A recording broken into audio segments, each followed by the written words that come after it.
Commander Vex Lore of the Galactic Hegemony stood on the observation deck. His four eyes narrowed as he watched the pitiful human fleet arrange itself in what they presumably thought was a defensive formation. Three of his secondary appendages twitched with barely contained amusement, while his primary arms remained folded across his armored chest. "They call that a strategy?" he snorted, mandibles clicking rapidly. "Are they attempting to form some kind of geometric pattern? Perhaps they believe aesthetics will somehow save them from our superior firepower." Strategic Officer Plix Nara approached, her scales shimmering with the typical blue-green hue of anticipation common to their species. "The human representatives are requesting another diplomatic meeting, Commander. They claim to have a reasonable proposal for us to consider." "Again?" Vex Lore didn't bother hiding his disdain. "This makes the fifth request in 3 solar cycles. Do they think wearing down our patience counts as a viable tactic? Fine. Let them come aboard. Their persistence is almost endearing." "Yes, Commander. Should I prepare the standard intimidation protocols?" "Why bother? These humans seem impervious to logical demonstrations of power. Perhaps their brains lack the capacity to recognize when they are hopelessly outmatched." He flicked a claw dismissively. "Just bring them to the command center. Let's get this over with." The Zatari species had conquered 17 solar systems before encountering humans. Their military doctrine was considered flawless, a perfect blend of overwhelming force, technological superiority, and psychological domination. Every species they'd encountered had eventually submitted to their rule, recognizing the mathematical certainty of their defeat. But humans? Humans were irritating. 3 hours later, Vex Lore found himself staring in disbelief at the human delegation as they calmly packed up their presentation materials. The lead negotiator, a surprisingly small female with curly red hair and an infuriating smile, extended her hand in that bizarre human gesture of supposed goodwill. "Thank you for your time, Commander. We hope you will consider our proposal carefully. We will await your response within the time frame we discussed." Vex Lore ignored the outstretched appendage. "Your species continues to baffle me, Ambassador Daniels. Your military presence in this sector is negligible compared to ours.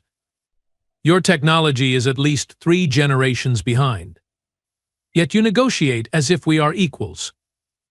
Ambassador Janet Daniels smiled wider, showing those flat, inefficient teeth humans possessed. "Perhaps we know something you don't, Commander." "Unlikely," he scoffed. "Our intelligence on your species is comprehensive." "Is it really?" she asked, head tilting in a way that somehow managed to seem both innocent and challenging. "Fascinating. Well, we have presented our terms for peaceful coexistence. The alternative would be unfortunate." Lieutenant Kraz, standing behind Vex Lore, couldn't contain a barking laugh. "Unfortunate for whom exactly?" "That remains to be seen, doesn't it?" Ambassador Daniels replied, still smiling. "We will return to our vessel now. Remember, Commander, 3 cycles for your response." As the humans departed, Vex Lore turned to his senior staff. "Did anyone else find that meeting unusually disorienting?" They offered essentially nothing new, yet acted as if they'd presented some masterstroke of diplomacy. Strategic Officer Plix Nara nodded. "Their confidence doesn't align with their position. It's unsettling. It's pathetic." Lieutenant Kraz corrected. "They are playing mind games because they have no actual leverage." "Perhaps," Vex Lore mused, "run a full security sweep of the command center and analyze everything they brought aboard. I want to know if they planted any surveillance devices." "Already done," Commander Security Chief Morva reported, his crimson scales reflecting his perpetual state of alertness. "Nothing detected." Vex Lore didn't feel reassured. Double check. These humans are resourceful, if nothing else. That night cycle, Commander Vex Lore slept poorly. His dreams were fragmented, filled with shadowy human figures whispering just beyond his hearing. He woke feeling unusually anxious, a sensation foreign to his naturally confident species.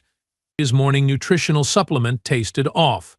Not poisoned, just wrong somehow. When he mentioned it to the culinary attendant, they insisted nothing had changed in the formula. Perhaps your taste receptors are recalibrating, Commander, the attendant suggested. It happens occasionally after prolonged stress periods. I am not stressed, Vexlor snapped, causing the attendant to flinch. But wasn't he? The command interface seemed slightly slower today. Had someone reconfigured it?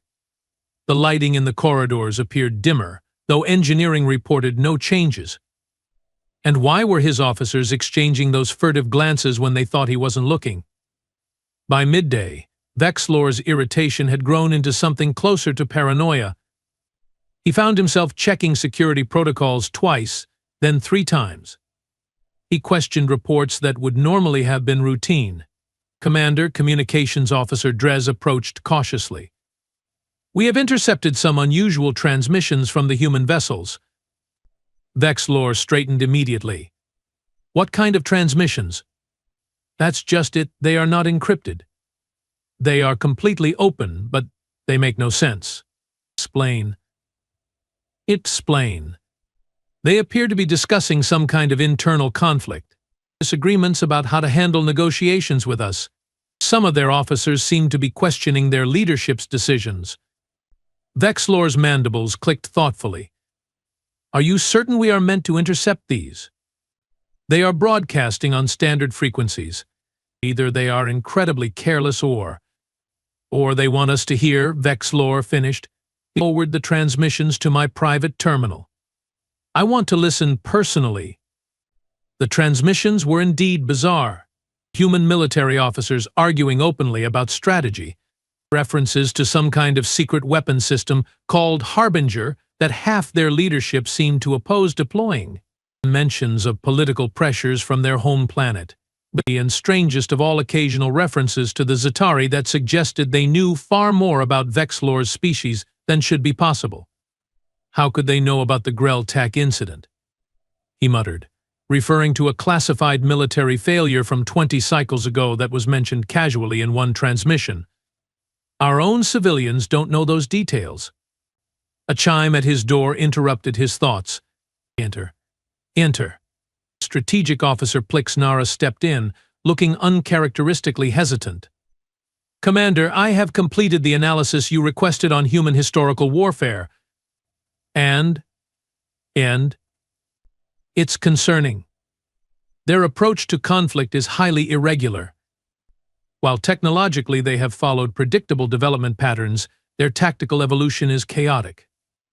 They frequently employ inferior strategies that should fail according to all logical models, yet somehow succeed through what appears to be sheer adaptability and psychological manipulation. Vexlor leaned forward. Psychological manipulation? Elaborate. Elaborate. They call it psychological operations, or PsyOps for short. It's a formal military discipline in almost all their national forces. They have weaponized information, perception, and even cultural artifacts. They don't just fight with weapons, Commander, they fight with ideas. That sounds like primitive superstition dressed up in tactical language, Vexlor dismissed, though something cold settled in his gut sack. With respect, Commander, I don't believe it is. Consider how you have felt since their delegation visited. Have you noticed anything unusual? Changes in the crew's behavior? Unexplained technical issues? Vexlor stared at her. Are you suggesting humans are somehow affecting our operations through what? Mind control? Not mind control. Influence operations. Subtle manipulations designed to create doubt, confusion, and division. She hesitated. There's something else. Medical reports show a 22% increase in crew members reporting sleep disturbances since first contact with humans. That's merely the stress of a new encounter. Perhaps. But combined with the increase in minor disagreements among senior staff, the unexplained communications glitches, and the fact that 3 security officers reported seeing movement in peripheral corridors that sensors didn't detect. Enough, Vexlor cut her off, suddenly aware his hearts were beating faster than normal. This borders on paranoia. The humans are technologically inferior. Whatever psychological tricks they might employ against their peer species, our neural physiology is entirely different. They cannot possibly understand how to influence Zatari thought patterns. What if they don't need to understand? Plixnara asked quietly. What if they simply introduce enough random variables that our natural tendency toward pattern recognition begins working against us? We start seeing connections that aren't there, questioning things we normally wouldn't. Vexlor stood abruptly. I want a full crew rotation. Change all security codes. Run Level 1 diagnostics on all systems. And isolate any personnel showing signs of unusual behavior. Including yourself, Commander? Plixnara asked, her tone carefully neutral. Their eyes locked in a tense standoff. Monitor everyone, Strategic Officer. Everyone. 2 cycles later, the situation had deteriorated significantly. The unexplained technical glitches had multiplied. The crew efficiency had dropped by 17%. Minor accidents were occurring with unusual frequency. And most disturbing of all, reports of strange noises and shadowy movements in the ship's peripheral corridors had increased despite enhanced security measures. It's like the ship itself is against us, Lieutenant Kraz muttered during a senior staff meeting. The comment earned him sharp looks from his colleagues, but Vexlor noticed several officers shifting uncomfortably. They felt it too. The humans have requested to move up our response deadline, Communications Officer Drez reported. Ambassador Daniels says they are receiving pressure from home to resolve the situation quickly. How convenient, Vexlor growled. Just as our operations experience mysterious difficulties. There's more, Security Chief Morva added. We have discovered anomalous energy signatures throughout the ship, very low level, barely detectable. They seem to be emanating from the walls themselves. Explanation? Unknown, Commander. They don't match any known human technology. They don't appear harmful, more like background noise. But they weren't there before the human delegation visited. Vexlor felt a chill run through his spine. Are you suggesting they somehow planted devices throughout our entire ship during a single, supervised visit to the command center? I'm not suggesting anything, Commander. I'm reporting facts. These energy signatures exist. They weren't there before, and we can't identify their source or purpose. The command center fell silent. The implications were unsettling. Either the humans possessed technology far beyond what intelligence suggested, or what if this is exactly what Strategic Officer Plixnara described? Medical Officer Jens spoke up. A psychological operation? What if these energy signatures are meant to be found? What if the technical glitches are largely self-inflicted due to our increasing paranoia? That's absurd, Lieutenant Kraz snapped. Are you suggesting we are imagining? A sharp, piercing sound cut through the command center, causing everyone to flinch. It lasted exactly 3 seconds before stopping as suddenly as it had begun. What was that? Vexlor demanded. Commander, replied the operations technician, frantically checking systems. It didn't register on our audio sensors, but we all heard it. How is that possible? No one had an answer. Vexlor made a decision. Prepare my shuttle. I'm going to meet with these humans personally, not here on neutral ground. The orbital station at the system's edge. Commander, is that wise? Plixnara questioned. If they are conducting psychological operations against us, then I need to look these humans in their eyes and understand what we are dealing with, Vexlor interrupted. Something isn't right here, and I intend to discover what. Ambassador Janet Daniels sat across from Commander Vexlor in the austere meeting room of Orbital Station 7, her expression pleasantly neutral. 2 human security officers stood behind her, while Vexlor had brought Lieutenant Kraz and Strategic Officer Plixnara. This is an unexpected pleasure, Commander, Daniels said.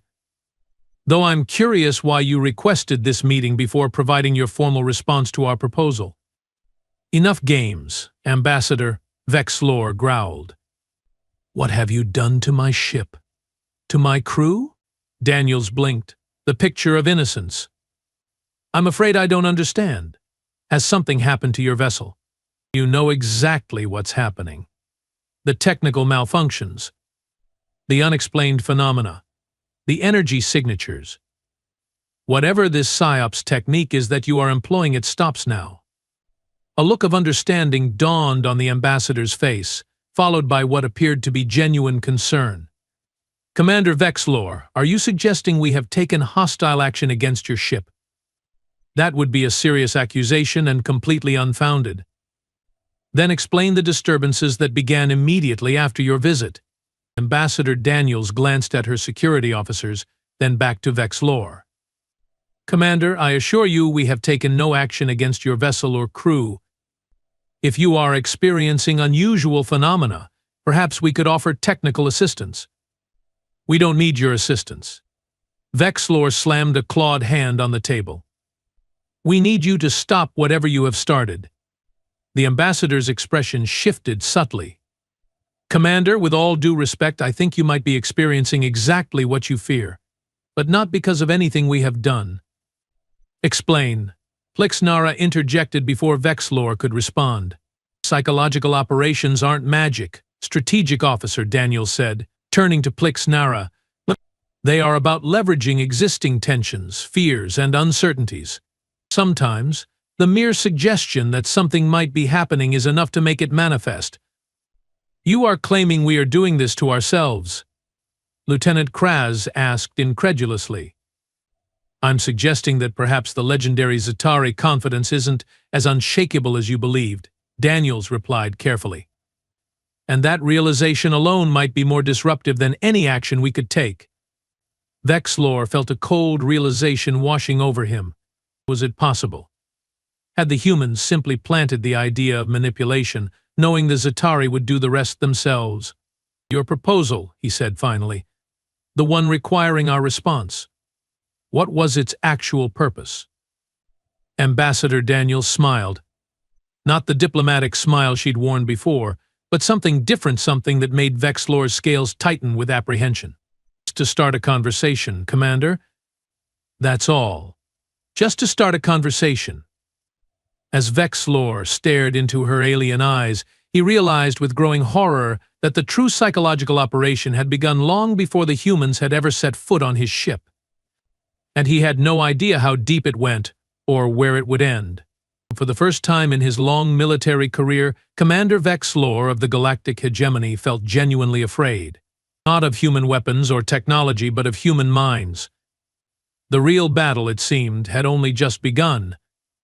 The journey back to his command ship felt longer than usual to Vexlor. Lieutenant Kraz sat rigidly in the co-pilot seat, mandibles clicking in that nervous pattern the commander had never noticed before their encounter with humans. Do you believe her? Kraz finally asked, breaking the uncomfortable silence. That they have done nothing to our ship? Vexlor's upper eyes narrowed while his lower pair focused on the navigation display. I don't know what to believe anymore, Lieutenant. And that, I suspect, is precisely the point. Strategic Officer Plixnara leaned forward from her seat behind them. The human ambassador's explanation was elegantly simple. Too simple, perhaps. Or just simple enough to be true, Vexlor countered. The most effective deception often lies in making your opponent suspect complexity where there is none. As their shuttle docked with the Dominance, Vexlor noticed something odd. The usual procedural announcements were missing. No docking confirmation from flight control. No security verification. Commander, the shuttle's communication officer called out, I'm not receiving standard protocols from our vessel. A chill ran through Vexlor's spine. Attempt direct communication. I have been trying, sir. They are not responding on any channel. The shuttle's airlock connected with a dull thunk, and the status indicators showed green safe to enter. But without verbal confirmation. Arm yourselves, Vexlor ordered, reaching for his own sidearm. Something's wrong. The boarding party entered the Dominance with weapons drawn, moving cautiously through eerily silent corridors. Emergency lighting cast long shadows, pulsing at irregular intervals. The air recyclers hummed at a pitch slightly higher than normal. Life support is functioning, Plixnara noted, checking her scanner. Environmental systems are operational. But where is everyone? They reached a junction where 2 security officers should have been stationed. The post was empty. Security override, Vexlor Alpha 79. The commander spoke clearly. Computer, ship-wide status report. The computer's voice responded, but something about it sounded wrong. Like the intonation patterns had shifted slightly. All systems functioning within acceptable parameters. Commander, no emergency situations detected. Location of crew members? Crew members are at their assigned stations according to duty roster. Vexlor exchanged glances with his officers. This was patently false. They'd passed at least 3 unmanned stations already. Computer, activate visual feed from the command center. The nearest display flickered to life, showing the command center fully staffed, officers moving about their duties normally. Vexlor stared in disbelief. He recognized each officer at their station, going through routine operations as if nothing were amiss. That's impossible, Lieutenant Kraz breathed. That's me at the tactical station, but I'm standing right here. Indeed, it was a perfect duplicate of Lieutenant Kraz, down to the distinctive scar pattern on his left mandible, operating the tactical systems with practiced efficiency. Some kind of holographic projection? Plixnara suggested, her voice tight with tension. Computer, when did I last issue a direct command from the command center? Vexlor asked. You issued orders regarding shift rotation approximately 47 minutes ago, Commander. While he had been meeting with the humans? Impossible. We need to reach the command center, Vexlor decided. Now. The journey through the ship became increasingly surreal. They encountered no one in the corridors, yet security feeds showed normal crew activity throughout the vessel. Doors that should have opened automatically required manual override. Gravity fluctuated subtly between sections, just enough to create a sense of disorientation. Commander, Plixnara said quietly as they approached the command deck, we need to consider the possibility that none of this is real. Explain. What if we never left the meeting with the humans? What if this is some kind of simulated experience? Vexlor considered this. To what end? To break us. To make us doubt everything, including our own perceptions. Lieutenant Kraz scoffed. That's technologically impossible. Even our neural interface systems can't create simulations this detailed without extensive preparation. We are assuming human technological capabilities based on what they have shown us, Plixnara countered. What if that's part of their deception? The debate was interrupted as they reached the command center doors. Unlike every other door they'd encountered, these slid open automatically at their approach. The room beyond was dark, emergency lighting casting red shadows across consoles. And it was completely empty. No officers at their stations. No duplicate Kraz at tactical. Nothing but the soft beeping of systems running on automatic protocols. Computer, Vexlor called out, explained discrepancy between visual feed and actual command center status. Silence. Computer, acknowledge command. The main view screen flickered to life unexpectedly. But instead of the computer interface, the screen showed Ambassador Janet Daniels sitting casually at what appeared to be her desk aboard the human vessel. Hello, Commander, she said pleasantly. I have been waiting for you to arrive. Vexlor raised his weapon instinctively. What have you done to my ship? My crew? Your crew is fine, Commander. Most of them are in their quarters, following the quarantine protocol you ordered. I ordered no such thing. Actually, you did. Or rather, an excellent facsimile of you did your second command, acting with your authorization codes while you were supposedly in emergency surgery following a shuttle accident. Vexlor felt his blood run cold. That's impossible. Security protocols require visual confirmation for such orders. Yes, they do, Daniels agreed. Visual confirmation was provided.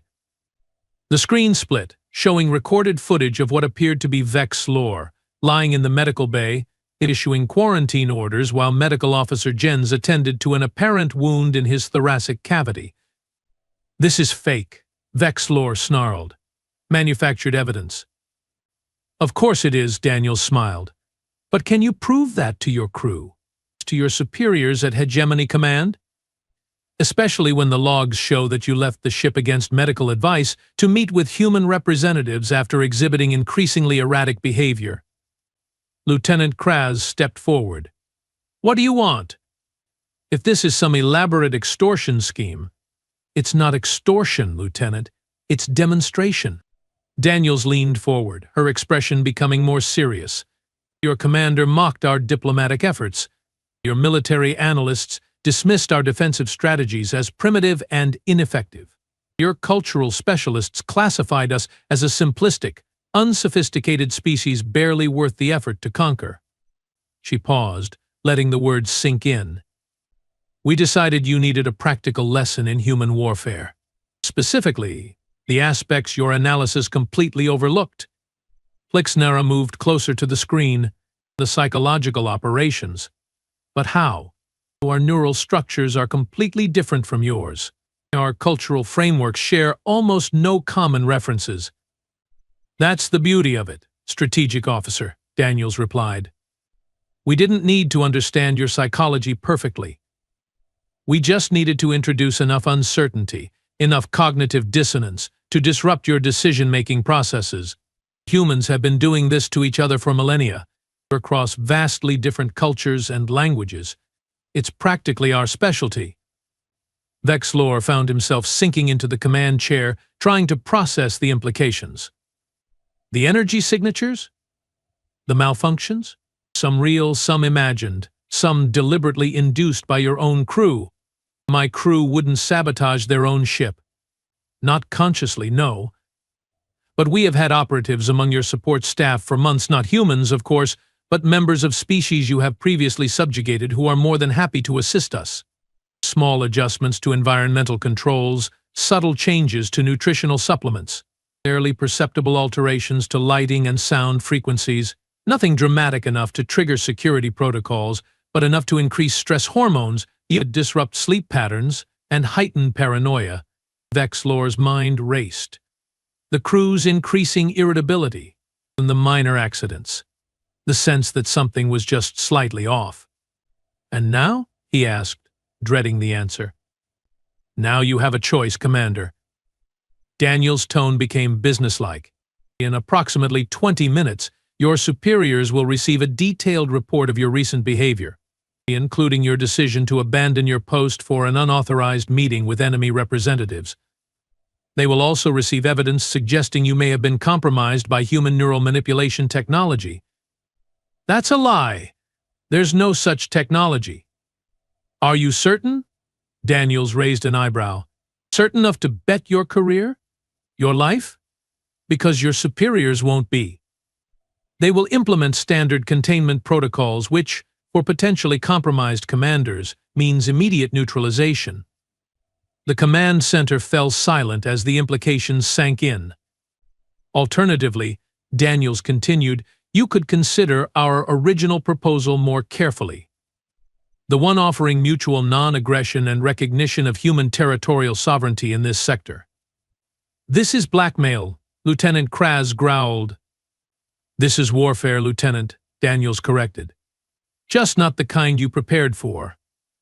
We are offering you an honorable diplomatic solution to a military problem you cannot solve conventionally." Vexlor stood suddenly. "You are bluffing. This entire scenario, the empty ship, the false recordings, the supposed infiltration, it's all an elaborate mind game. You have no actual leverage." Daniels smiled that infuriating human smile again. "Perhaps. There's only one way to find out, isn't there? Wait 20 minutes and see what happens." The screen went blank, leaving them staring at their own reflections. "Options," Vexlor demanded, turning to his officers. But Plixnara looked troubled. "If she's telling the truth about infiltrators, we can't trust any of our systems or personnel until we have conducted a full security sweep. That would take days. And if she's lying? Then we have lost nothing by proceeding cautiously. She hesitated. But Commander, what if she's partially telling the truth? What if there really is a report being transmitted to Hegemony Command? Lieutenant Kraz paced nervously. We could try to intercept any outgoing transmissions, but if they are using our compromised systems to send it. Vexlor made a decision. Plixnara, go to communications. Use your personal authorization codes to send a priority message to Hegemony Command. Explain that we have encountered unexpected resistance from the humans and are investigating possible security breaches. Request additional time before formal assessment. That won't stop a neutralization order if they believe you are compromised, she pointed out. No, but it buys us time. Vexlor turned to Kraz. Lieutenant, find Security Chief Morva. I want a full accounting of every crew member's whereabouts and activities for the past 12 cycles. And you, Commander? Vexlor's mandibles clicked in grim determination. I'm going to speak with our ship's AI directly. For access only, bypassing potentially compromised interfaces. Deep in the computational heart of the dominance, Vexlor connected his neural implant directly to the ship's primary AI node, a procedure normally reserved for emergency situations when all other command interfaces were compromised. The direct neural connection flooded his consciousness with raw data system operations, crew movements, communication logs, sensor readings. For several disorienting moments, he struggled to filter the torrent of information. Then, gradually, patterns emerged. And what he saw confirmed his worst fears. Subtle system manipulations stretching back weeks before the first official contact with humans. True behavioral patterns showing classic signs of sleep deprivation and stress response. And most damning of all, evidence of external access to ship systems during supposedly secure diplomatic meetings. The humans hadn't just been playing mind games. They'd been systematically dismantling the dominance's operational integrity from within, using the Za'Tari's own psychological vulnerabilities against them. But how had they known? How had they understood Za'Tari's psychology well enough to exploit it so effectively? The answer, when he found it in a buried research file, was breathtakingly simple. They hadn't needed to understand Za'Tari's psychology specifically. They'd simply applied universal principles of cognitive disruption that worked across vastly different species. Techniques refined through millennia of using psychological warfare against their own kind. As Vexlor disengaged from the AI node, he felt something he'd never experienced before: genuine respect for a supposedly inferior species. Ambassador Janet Daniels wasn't surprised when Commander Vexlor requested another meeting just 15 minutes after their last communication. This time, the commander came alone to the neutral station, his posture notably less rigid, his four eyes focused with new intensity. Your demonstration has been educational, Ambassador, he said without preamble. I'm pleased to hear that, Commander. Before we proceed, I need to know how much of what you claimed was true. The infiltrators? The false recordings? The report to my superiors? Daniels smiled enigmatically. Does it matter? The uncertainty itself was the weapon, Commander. Whether we did everything I claimed or nothing at all, the effect was the same. You had to treat the threat as real because you couldn't afford not to. Vexlor's mandibles clicked in reluctant appreciation, a most elegant strategy. And now we negotiate. For real this time. She placed a data device on the table between them. Our actual proposal. Fair, reasonable, and mutually beneficial. And if I refuse? Then we continue our demonstration with Phase 2, she said simply. Oh, I don't recommend it. Phase 1 was merely educational. Phase 2 would be considerably less pleasant. Vexlor studied her alien features, searching for deception and finding none, which he realized meant nothing when dealing with humans. You realize the hegemony will never approve a treaty that acknowledges defeat without a single conventional battle? Who said anything about defeat? Daniels countered. This is a mutually beneficial strategic realignment based on new information. Your reports will note that after careful analysis, you determined that conflict with humanity would be unnecessarily costly when diplomatic solutions offer superior outcomes for both parties. And the PsyOps demonstration? need never be mentioned, a professional courtesy between military minds. Vexlor considered this, then reached for the data device. "I will review your proposal with an open mind, Ambassador Daniels." "That's all we ask, Commander." She stood to leave, then paused. "One more thing, a personal observation, if I may." "Go on." "The Zatari hegemony has conquered 17 systems through overwhelming force. You have never needed to innovate, to adapt. Each victory has reinforced your existing strategies." Her expression turned serious. "Humans have fought each other constantly throughout our history. We have had to innovate continually just to survive our own warlike nature. The PsyOps techniques you experienced, those are centuries old by our standards, practically antiquated." The implication hung in the air between them. "I understand, Ambassador," Vexlor said quietly. Message received. 3 cycles later, Commander Vexlor stood before the Hegemony Strategic Council. He said, delivering his recommendation for a historic first, a non-aggression treaty with a species the Zatari had not defeated militarily. "The humans represent a unique case," he explained to the skeptical council members. "Their conventional military capabilities pose no significant threat, but their unconventional warfare techniques would make conquest disproportionately costly." "You are suggesting we fear these primitives?" one council member scoffed. "Not fear, Counselor. Respect." Vexlor's 4 eyes were steady. "Sometimes the most dangerous predator is not the one with the largest claws, but the one with the most cunning mind. The humans have perfected the art of victory without battle, a skill even our greatest strategists might study with profit." As the council deliberated, Vexlor reflected on his final conversation with Ambassador Daniels. She had been right about one thing above all: the hegemony had grown complacent in its dominance, relying on overwhelming force rather than innovation. Perhaps this encounter with humanity would serve as a necessary wake-up call. A reminder that true strategic mastery required more than superior firepower. It required understanding the infinite varieties of warfare, including those fought primarily in the minds of your opponents. The humans had a saying he'd learned: the supreme art of war is to subdue the enemy without fighting. For the first time in 17 conquests, the Zatari hegemony had met a species that had mastered this art beyond their comprehension.